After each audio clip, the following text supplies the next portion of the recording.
ಇದೆರಡು ಕಾಂಬಿನೇಷನಲ್ಲಿ ಮಾಡಿ ನೋಡಿ, ಪಲ್ಯ ಮಾತ್ರ ಸೂಪರ್. ವಾವ್. ಹಾಯ್, ನಾನು ಅಕ್ಷತಾ. ಯೂಶ್ವಲಿ ಮೆಂತ್ಯ ಸೊಪ್ಪಿನ ಪಲ್ಯ ಎಲ್ರಿಗೂ ತಿನ್ಸೋದು ಅಂತಂದರೆ ತುಂಬಾ ಕಷ್ಟ. ಯಾಕೆ ಅಂದರೆ ಅದು ಎಲ್ರಿಗೂ ಗೊತ್ತಿದೆ ಕಹಿ ಅಂತ. ಎಲ್ಲೋ ಶುಗರ್ ಇರೋರು, ಹೆಲ್ತ್ ಕಾನ್ಷಿಯಸ್ ಇರೋರು, ವಯಸ್ಸಾಗಿರೋರು ಸೊ ಈ ಬಾಡಿಗೆ ಬೇಕಪ್ಪ ಅಂತ ತಿಂತಾರೆ ಬಿಟ್ಟರೆ ಮಕ್ಳಿಗೆ ತಿನ್ಸೋದಂತೂ ದೊಡ್ಡ ಟಾಸ್ಕೇ ಸರಿ. ಸೊ ನಮ್ಮಮ್ಮ ಏನು ಟ್ರಿಕ್ ಯೂಸ್ ಮಾಡ್ತಿದ್ರು ಅಂತಂದರೆ, ಕ್ಯಾರೆಟ್ ಜೊತೆಲಿ ಮೆಂತ್ಯ ಸೊಪ್ಪನ್ನ ಮಿಕ್ಸ್ ಮಾಡಿ ಪಲ್ಯ ಮಾಡಿಬಿಡೋರು. ನಮಗೆ ಗೊತ್ತೇ ಆಗ್ತಿರ್ಲಿಲ್ಲ ಮೆಂತ್ಯ ಸೊಪ್ಪಿದೆ ಅಂತ, ಆ ಫ್ಲೇವರೇ ಗೊತ್ತಾಗ್ತಿರ್ಲಿಲ್ಲ, ಅಷ್ಟು ಚೆನ್ನಾಗಿರ್ತಿತ್ತು ಆ ಪಲ್ಯ. ಸೊ ನಿಮ್ಮನೇಲೂ ಯಾರಾದರೂ ಈ ಥರ ಮೆಂತ್ಯ ಸೊಪ್ಪು ತಿನ್ನಲ್ಲ, ಅದು ಕಹಿ, ಅದು ಇದು ಅಂತ ಕತೆ ಹೇಳೋರಿದ್ರೆ ನಾನು ಹೇಳೋ ಥರ ಮಾಡಿ ನೋಡಿ, ನಿಮಗೆ ಗೊತ್ತಾಗುತ್ತೆ ಎಷ್ಟು ಚೆನ್ನಾಗಿ ತಿಂತಾರೆ ಅಂತ. ಬನ್ನಿ ತೋರಿಸ್ತೀನಿ ಹೇಗೆ ಮಾಡೋದಂತ. ಫಸ್ಟ್ಲಿ ಒಂದು ಕಡಾಯಿ ಇಟ್ಕೋಬೇಕು.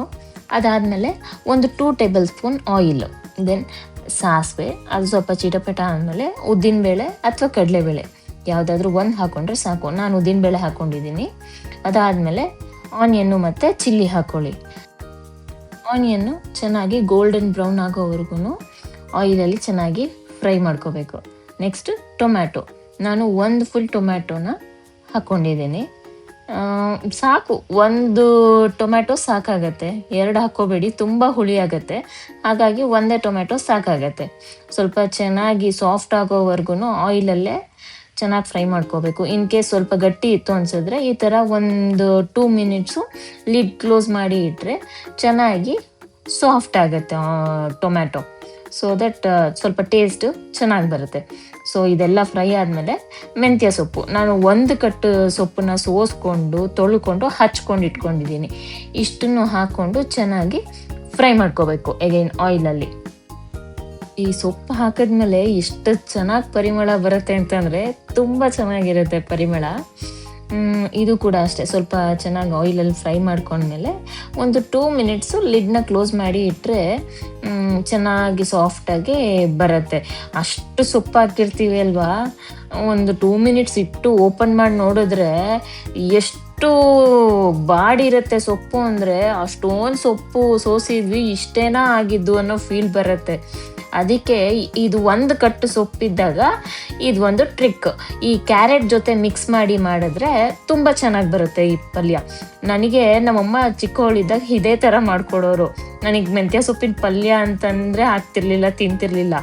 ಈ ಥರ ಮಾಡಿಕೊಟ್ರೆ ತುಂಬ ಚೆನ್ನಾಗಿ ತಿಂತಿದ್ದೆ. ನೋಡಿ ಇವಾಗ 2 ಮಿನಿಟ್ಸ್ ಬಿಟ್ಟು ಓಪನ್ ಮಾಡಿದ್ರೆ ಲಿಡ್ಡು ಎಷ್ಟು ಬಾಡಿದೆ ಅಂತಂದರೆ ತುಂಬ ಬಾಡೋಗಿರುತ್ತೆ ಸೊಪ್ಪು. ಇಷ್ಟೇನಾ ಸೊಪ್ಪು ನಾನು ಅಷ್ಟೆಲ್ಲ ಸೋಸಿ ರೆಡಿ ಮಾಡ್ಕೊಂಡು ಮಾಡಿದ್ದು ಅಂತ ಫೀಲ್ ಬಂದುಬಿಡುತ್ತೆ.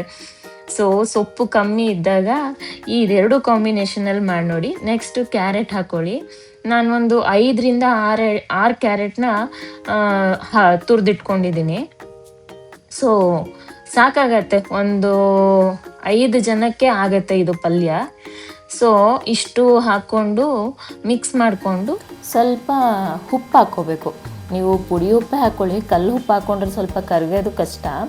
ಸೊ ರುಚಿಗೆ ಎಷ್ಟು ಬೇಕೋ ಅಷ್ಟು ಉಪ್ಪು ಹಾಕ್ಕೊಂಡು, ನಿಮಗೆ ಬೇಗನೆ ಬೇಕು, ನನಗೆ ಒಂದು 5 ಮಿನಿಟ್ಸಲ್ಲೆಲ್ಲ ನನಗೆ ಪಲ್ಯ ಬೇಕು ಅಂತಂದರೆ ಸ್ವಲ್ಪ ನೀರು ಹಾಕ್ಕೊಂಡು ಬೇಯಿಸ್ಕೊಳ್ಳಿ.